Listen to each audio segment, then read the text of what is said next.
2023 higher secondary examination main exam आपकी जो है स्टूडेंट्स 6 मार्च को पेपर रहेगा आपका। तो यहाँ पर आप देख सकते हैं पूरा का पूरा पेपर सॉल्यूशन के साथ हम हिंदी और इंग्लिश मीडियम दोनों मीडियम के स्टूडेंट्स के लिए पूरा सॉल्यूशन के साथ देखने वाले हैं। चलिए विद्यार्थियों, तो हम बिना देर के स्टार्ट करते हैं इकोनॉमिक्स का पेपर। वीडियो को लास्ट तक जरूर देखिएगा और चैनल पर पहली बार आया तो सब्सक्राइब कर लीजिएगा, अपने सभी दोस्तों को शेयर कर दीजिएगा। साथ ही साथ जो दोस्त हमारे लाइव क्लास में नहीं जुड़ पाते हैं वो लाइव क्लास में भी जुड़िए ताकि आपको सभी वीडियो समय पर मिल सके। चलिए स्टूडेंट्स, बिना देर के हम स्टार्ट करते हैं पहले क्वेश्चन से। क्वेश्चन क्रमांक पहले से हम स्टार्ट करेंगे तो पूरा क्वेश्चन क्रमांक सॉल्यूशन के साथ आपको प्रोवाइड करवाया जाएगा, पूरा A to Z। तो वीडियो को लास्ट तक देखिएगा, ज़्यादा से ज़्यादा दोस्तों को शेयर करिएगा। चलिए पहला क्वेश्चन हम देखते हैं। तो दोस्तों यहाँ पर आ चुका है आपकी स्क्रीन पर पूरा वार्षिक पेपर, मध्य प्रदेश बोर्ड के द्वारा ली जाने वाली आपकी जो वार्षिक परीक्षा है उसका पहला पेपर आपका हिंदी का रहेगा। उसके बाद में 6 मार्च को आपका पेपर रहेगा अर्थशास्त्र का। चलिए स्टूडेंट्स, तो पूरा उत्तर सहित हम देखते हैं। सही विकल्प का चयन कीजिए। व्यष्टि अर्थशास्त्र में अध्ययन किया जाता है, तो इसमें उत्तर होगा व्यक्तिगत इकाइयों का। सीमांत उपयोगिता हास नियम आधार होता है, तो ये होता है मांग के नियम का। और उत्पादन फलन में उत्पादन किसका फलन है, तो ये होता है उत्पत्ति के साधनों का। सामूहिकता शामिल है, तो सामूहिकता शामिल होती है समष्टि अर्थशास्त्र में। क्वेश्चन पेपर पूरा का पूरा सॉल्यूशन के साथ मैं आपको बताऊंगा। ये क्वेश्चन पूरा पेपर है आपका जो आपको देखने को मिलेगा अपने पेपर में। अपना जो पेपर है पूरा का पूरा फंसेगा दोस्तों यदि आप वीडियो को लास्ट तक देखते हैं। नेक्स्ट क्वेश्चन है आपका, आय तथा बचत दोनों परस्पर होते हैं, क्या होते हैं, तो ये परस्पर एक दूसरे से प्रत्यक्ष संबंध रखते हैं, प्रत्यक्ष संबंध रखते हैं। और केंद्रीय बजट प्रस्तुत किया जाता है, ये किया जाता है केंद्र सरकार के द्वारा। और व्यापार संतुलन में कौन सी मदें शामिल है, तो व्यापार संतुलन में जो मदें शामिल है वो है दृश्य मदें। दृश्य मदें आपका करेक्ट आंसर हो जाएगा। चलिए नेक्स्ट क्वेश्चन की ओर बढ़ते हैं। अब देखेंगे हम खालिस्तान। उत्पादन संभावना वक्र से दाएं की तरफ ढालू होता है, तो खालिस्तान में आप लिखोगे नीचे से, क्या लिखोगे, नीचे से दाएं की तरफ ढालू होता है। चाय तथा कॉफ़ी वस्तु है, तो चाय तथा कॉफ़ी लिखोगे आप खालिस्तान में स्थानापन्न, स्थानापन्न वस्तु है। तीसरा क्वेश्चन, अवधि पर स्थित लागत नहीं होती, तो यहाँ पर लिखोगे अल्पकाल। तीसरे वाले में आ जाएगा अल्पकाल अवधि पर स्थिर लागत नहीं होती।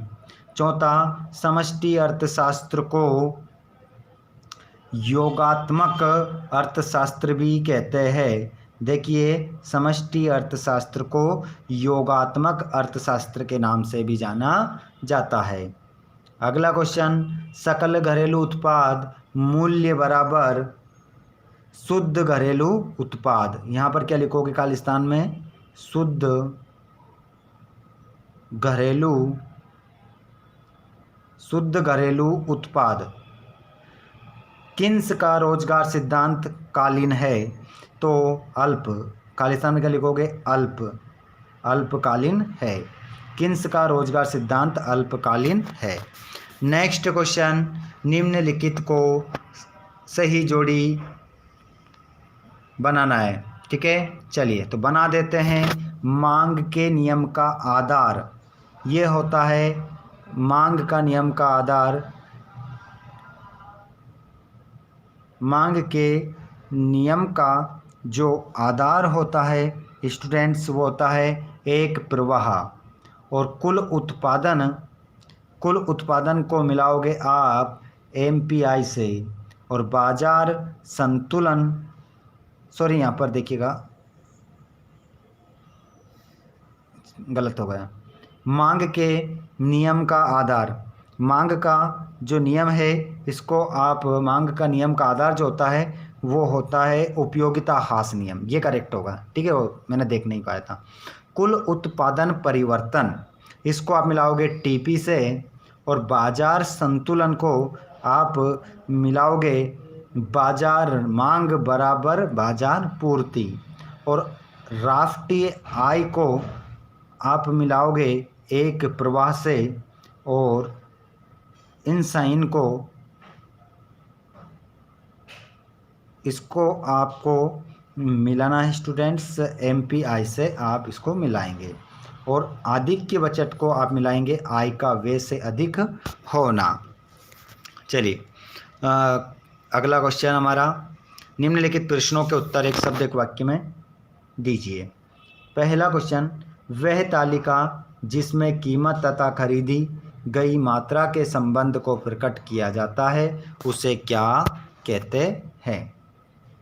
तो इसको कहा जाता है मांग तालिका, मांग तालिका कहा जाता है।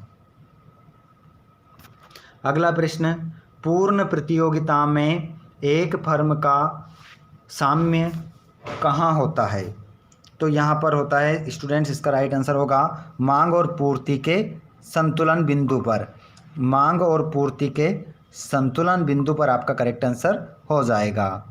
ठीक है, लिखकर बताऊं मैं,